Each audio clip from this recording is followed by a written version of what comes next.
আসসালামু আলাইকুম বন্ধুরা, আমার কাছে এই মাছ ধরনের দুইটা হাঁড়ি পাবেন। এটা হলো আপনি গুঁড়া মাছ ধোয়ার জন্য। এটাকে সুন্দর করে 2-3 দিন ভিজিয়ে রাখলে আর ফাটার ভয় থাকবে না। আর এটাকে আপনি গুঁড়া মাছ ধোয়ার জন্য, আর এটা হলো আপনার বড় মাছ ধোয়ার জন্য। কিন্তু এগুলোতে ভর্তাও বাটে, আবার গুঁড়া মাছও ধোয়।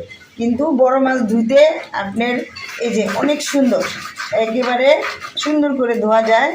আপনি পাঙ্গাস মাছ, তারপরে বড় রুই মাছ বাজার থেকে পিস পিস করে আনলে এরকম।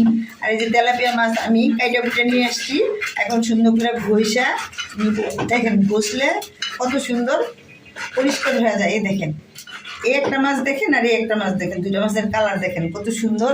এটাকে আপনি যত বেশি করে ঘষবেন তত একবারে সুন্দর হয়ে যাবে। আপনাদের যদি এই ডিশটা লাগে তাহলে আমার পেজে নক করুন, হোয়াটস নাম্বারে নক করুন।